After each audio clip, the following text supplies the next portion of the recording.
The Chicago Bulls had one of their most heartfelt wins of the season last night against the Memphis Grizzlies, battling back from an over 20-point deficit to win by over 20 points. We're going to talk about that win, talk about how the young players are starting to really grow together. We're also going to talk about the playing race and dive into the mailbag. All that and more right after this. You are now tuned in to Chicago Bulls Central, your number one place for all Chicago Bulls news and content.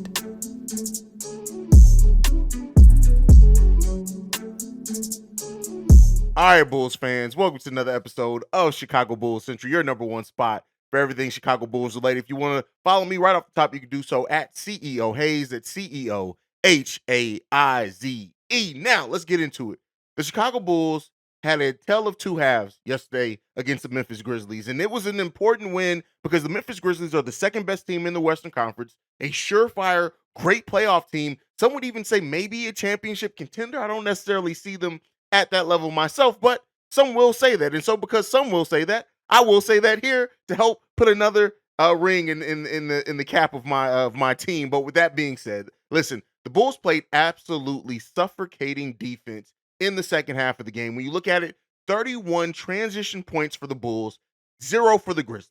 That's how well the Bulls forced the turnover. They did not win the rebounding battle. That was one thing. When you want to play in transition, you have to do hopefully both things, but at least one of two things really well. You have to either force turnovers, force, those type of opportunities, shot clock violations, those things, but you have to rebound the ball really well. If you can do both things, you can play in transition the whole game, right? And the Bulls in the second half did that very well as far as just they got some key rebounds, but outside of that, they forced some turnovers, forced some, got the 50-50 balls, just got out in transition in a way that they were able to attack the Memphis Grizzlies defense before it got a fully chance to set up. That put Jaren Jackson Jr. in foul trouble, which he should have been fouled out, but we'll leave that for another day. But then the rhythm that gets you in offensively, right? We saw the Bulls get into one of the best offensive rhythms that they've gotten into all season, led by their defense. And that was the beautiful thing to see in this game. It's a beautiful brand of basketball when your defense leads to easy offense. And when you can do that consistently, you're going to be tough to beat. You can play with any team if you can play that way and get out in transition. And so, yeah, it's easy to say the Bulls just need to play in transition more, but the things that you have to do to get able to be out in transition, it's been hard for the Bulls to do those things in certain games. We're out rebounding other teams consistently, or force turnovers when their defense isn't on. Their defense was on last night. That's the one thing you can say. Their defense was on and locked in the whole second half of that game, and it made for beautiful basketball. And then you look at how the players stepped up as well, right? Once the half changed, you look at Zach LaVine, 36 points he scored on 13 of 19 scoring. He also chipped in 9 assists, 3 rebounds, 1 steal, no turnovers for Zach LaVine, right?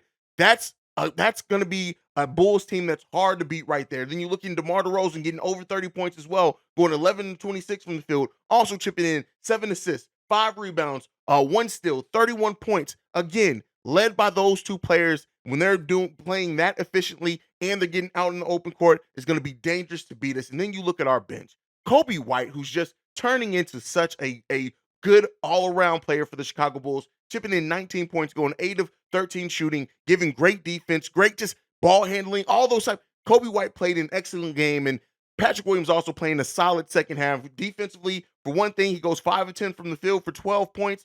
Overall, this Bulls team and how they played and let the defense lead to easy scoring opportunities, that's beautiful basketball from the Bulls. That's sustainable basketball as well. Like, yeah, you're not always going to force that many turnovers, but if you play that level of defense consistently, you're going to get easy opportunities. And the Bulls just took care of business in a way that we needed to see them take care of business against a team in a playoff atmosphere on their own home court, no less. Now, I'm sure if the Bulls were to play the Memphis Grizzlies again in 2 days, we may have a repeat of what happened with the Lakers.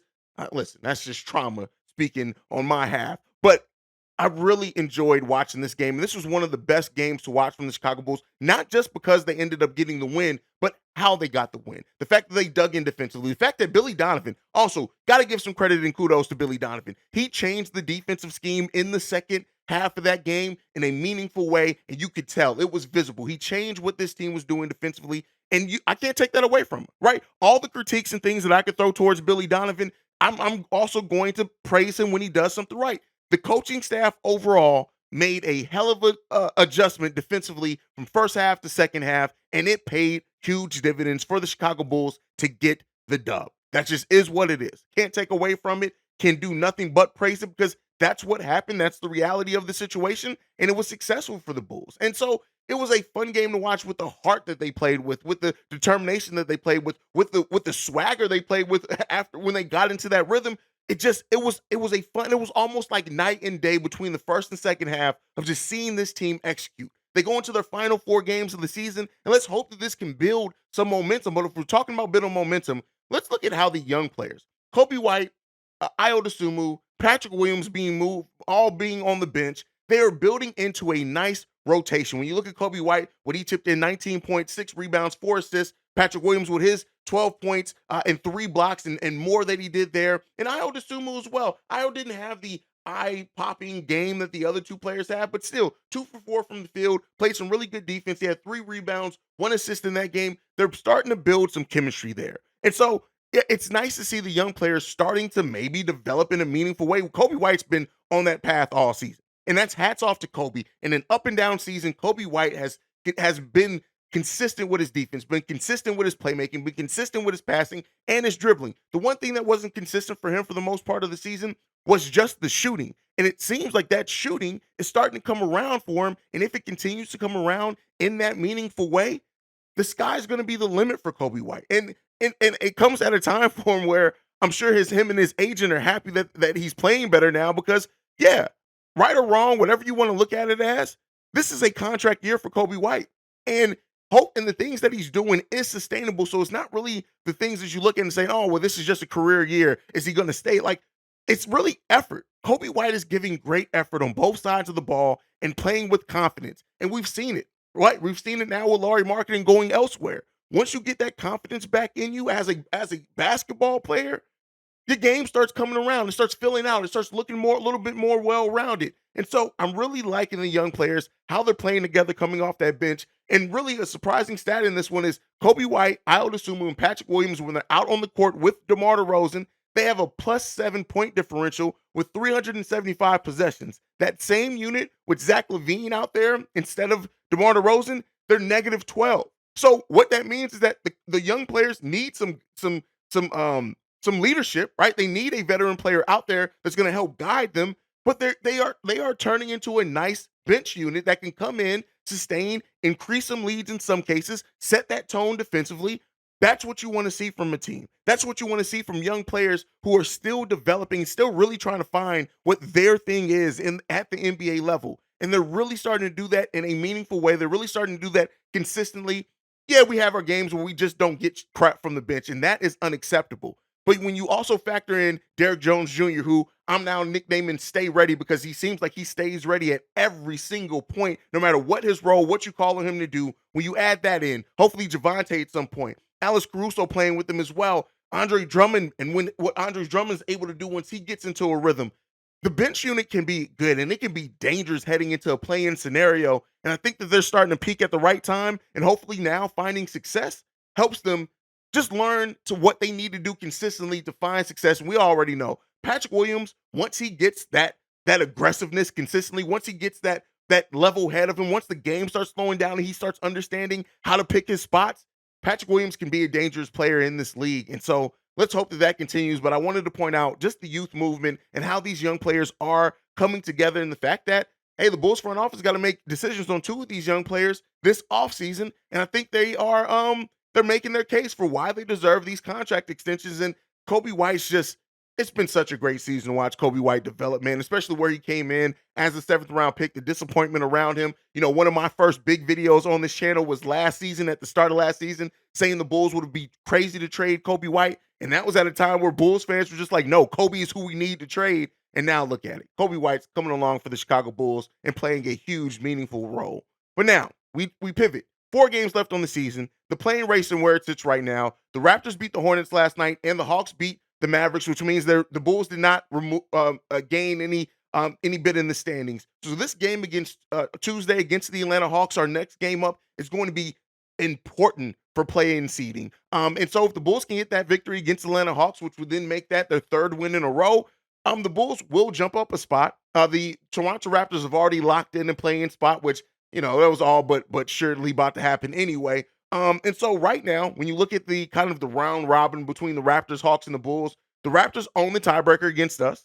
The Hawks have the tiebreaker against the Raptors, and the Bulls own the tiebreaker as of right now against the Hawks. We can solidify that with a win on Tuesday against the Hawks. So yes, the Bulls play-in lives, playoff lives, postseason lives, whatever we're going to call it, really does matter in a big way to what they do Tuesday against the Atlanta Hawks. The Bulls have to come in with that effort. They have to execute. They have to get this win. I shy away from saying every game needs to be a win because that's just a tall order to ask a team to win that many games in a row. That would be 6 games in a row. But we need to win this game. This Atlanta Hawks game, we need to bring the energy we had in the second half of the Memphis Grizzlies game needs to be how we play for all 4 quarters against the Atlanta Hawks. The Atlanta Hawks have been the definition of a 500 team all season. They can be beat. And that's not a question. We know we can beat and rock with the Atlanta Hawks. The Toronto Raptors, their suffocating defense, Jakob Poeltl and what he does against the Bulls, that brings some questions there, but the Bulls need to take care of this, and that begs the question, how realistic is it for the Chicago Bulls to make it out the play-in tournament this year? When you look at who we could be potentially playing right now, we'd be playing the Toronto Raptors in that 9-10 matchup, and I said it before, that is a matchup that can be extremely hard for the Chicago Bulls when you just look at how the Bulls have been playing against them, how they've been playing their brand of defense, all that can make it a difficult go for the Chicago Bulls against the Toronto Raptors. But here's what I'm going to say with that. While the Toronto Raptors have a really great roster, and a roster especially that seems like it's more suited to stop things that the Chicago Bulls do, the Raptors are better when they're defending teams that operate inside the three-point arc. We know that the Chicago Bulls are not a high-volume three-point shooting team. So the Bulls, not to say they want to avoid the Toronto Raptors, because at the end of the day, unfortunately, the Bulls situation is where it is. You have to win out to try to avoid that. But when you look at it right now, especially with Jakob Poeltl in 8 games against the Chicago Bulls averages 17.4 points per game, 10.4 rebounds on 71.8% shooting. You cannot, like that. That's tough, right? That's tough. And especially when you look at, like I said, how the Toronto Raptors are built to stop teams that do operate inside the arc. That can be one of the toughest matchups for the Chicago Bulls in a play-in scenario. Next up, the Atlanta Hawks. I've said it before. I just said it. Same thing that I said about Tuesday games apply. The Atlanta Hawks are absolutely a beatable team. And you look at a one-game playoff play-in scenario between the Bulls and the Atlanta Hawks, that's absolutely probably going to be a hard-fought, fun game to watch. But we know we can beat the Atlanta Hawks. And then you look at the Miami Heat, a familiar foe that we have in Jimmy Butler, somebody that we're all familiar with here as Bulls fans. And while that team has absolutely looked beatable at times, right? They have a negative point differential for the season. They're 5-5 in their last 10. They have 41 wins on the season. But we know that when you have a player like Jimmy Butler and you put that in a postseason scenario, he can go off and can lead that team. Bam Adebayo as well as one of the best bigs in the NBA. So when you look at that, the Bulls can come and win that play-in tournament. The fact of the matter is, it's matchups are going to matter for the Bulls and how easy, hard, or difficult it is. That is why I do want to see the Bulls try to get to that 8 seed so they can have 2 bites at it if need be. They can lose one game, they get another chance. They can win one game and they make it out. That is why I want, and I always talk about the Bulls getting to that 8 seed because I do think that can be important for them and just how the season has gone for them. But hey, we'll see how the Bulls rock out. We need to get this win Tuesday against the Atlanta Hawks. But before we go, we got a voicemail from Marvin last night that I'm going to go ahead and play because I don't want to wait till the weekend to play this voicemail. It's very on topic for now. Let's go ahead and get into this voicemail for Marvin. What's going on, guys? It's Marvin, man. Haize, I know this is Sunday night, but I had to leave this voicemail because I've been hearing a lot from a lot of our fans, and you know, a lot of, and it's well due. But I just wanted to set the record straight about something. First of all, good win last night, great win tonight, great win against a great team. And I'm just going to say, last year down the stretch, we won no games like this. So I know we still look bad in the last 2 games that we lost, but we look good now. So, but my main concern is about Ayo, Kobe, and Vooch. I'm bringing all 3 of them up for this. I'm hearing this sentiment, let Ayo go, let Ayo go. Did we say the same thing about Kobe last year? Are we going to go through this thing again? He's in his 2nd year now. His average this year is 8-2-2. Now, we are high praising on Kobe. He's in his 4th year, guys, going into his 5th. Do you know he's only averaging 9-2-2? 9-2-2. But the progression of defense and all-around game has came. The opposite with Ayo. He has the defense. all around. He just has to get the scoring. Guys, let's not be so quick to pull the rug up under these young kids. This guy's going to be something special. Last but not least, Vooch. I'm tired of hearing people talk about it. I hear Shay talk about it all the time. People always want to get rid of Vooch. Guys, yeah, you always think the grass is greener. Are you gonna replace a double-double with a double-double? Because he's a double-double machine. I'm not staying on it long. I just want to leave that. I know a lot of people are down on Io. I'm not. Listen, his importance on this team right now is not there yet, as well as Kobe's wasn't the years past. Kobe is starting to show up. Io will show up. Vooch is a solid rock. We don't need to get rid of him. I think we should sign them both, and I think Io will play a whole lot better. Also, we get rid of Io or Kobe. They go somewhere else and flourish, we're going to all be looking crazy. You all know that. I wanted to leave his voicemail, man, because I was sick and tired of hearing people talk about Io ain't producing in his second year. 23 years old. Both of them 23 years old. Him and Coach. So for you guys to all think that it's going to be all over the he leaves and flourish, we all going to be looking crazy. So, and hey, appreciate that, Haize, for giving a little props to Billy.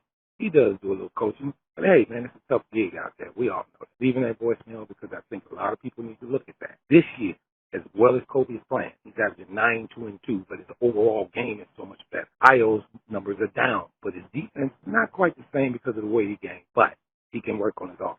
Let's keep them both guys. Peace out. Shout out to Marvin. And listen, I agree with everything that you say. As Bulls fans, it's always weird to see Bulls fans always want to say, oh, let's give up on somebody. But then those same fans complain when a player goes away and then develops, right? We got to stop giving up on young players. And there are some young players that we did make the right decision on. But even when you look at like a Chris Dunn, right? He seems to be coming along for the Utah Jazz, right? But some you do have to give up on. Like a Tony Snell, I think we were right to give up on him, things like that. But like the players that are showing potential, and especially when it comes to Io, after having a really good, solid rookie season to now having a down sophomore season, to me, we got to stop trying to give up on people too early. They try to do the same thing with Kobe White. I just said it. One of my first big videos to blow up on this channel was that video about why the Bulls would be crazy to trade Kobe White last season. And Bulls fans were all but sure that Kobe White was the expendable piece last season so we can get a power forward. Do you remember that? Do you remember where people were saying, oh, Kobe's all sure but being gone. AK didn't draft him. You remember all that? You remember all that? Us as fans, I get the disappointment in player season, but we have to realize that progression is not always linear, right? And the same thing with Patrick Williams. The people who are trying to label Patrick Williams a bust now gotta just shut up, right? Because you guys probably were saying the same thing about Lauri Markkanen, and I guarantee you a lot of you guys would have Lauri Markkanen back on this team with how he's playing, probably the most improved player of the year this season. We have to stop giving up on young players. Yes, I do understand that, especially with the team, and I do when it comes to the Kobe versus Io conversation, it stems from us having so many guards and us and them both being free agents, restricted free agents at the same time. But when you look at it, they still can develop. And Kobe White should be testament to that alone of why you don't give up on a young player that you have some promise in. And so, yeah, I do think that, some fans, they just are too ready to give up on young players at a time where they can still develop and then complain when those players turn into something on other teams. Does Kobe White and Io have superstar level potential? No, I don't think that. And I understand that, right? But not every player that you draft, no matter how high, is going to turn into a superstar. The fact of the matter is you need key rotational guys on teams to be the glue of that team. Kobe White, in the way that he's playing, can absolutely be a glue guy for a team. And so, yeah, we got to stop giving up on players. And as far as Vooch, you already know how I feel on Vooch. Vooch is the most consistent Bull, and I don't think that some Bulls fans will really understand all the things that he does good for us and how he helps us until he is gone, and I hope that doesn't happen because so many people, when it comes to Vooch, are just focused on what he does not do, that they forget the fact that he is still a top 3 center, probably top 5 center in this league overall. And so you don't just send that away. But hey, I'm glad Marvin is another voice that says that, because I think sometimes people just think that I just say the same thing and it maybe the message gets missed. But we got to stop giving up on young players. Like, yes, we do have a salary cap situation that we have to manage and do some things with. But I would like to see the Bulls for once hold on to those young players and that potential be realized here in Chicago. But that's it for my time for today. Make sure you follow the show at Bull Central Pod. You send us any feedback, questions, comments, concerns, bullcentralpod@gmail.com. Lastly, if you want to leave a text message and or voicemail for our mailbag episodes, the number to do so is 270-2799. We are the number one spot for everything Chicago Bulls related. And like I like to end every episode on, go Bulls. Love you guys. See Red if you can, y'all. Peace. This has been a presentation of the Breaks Media.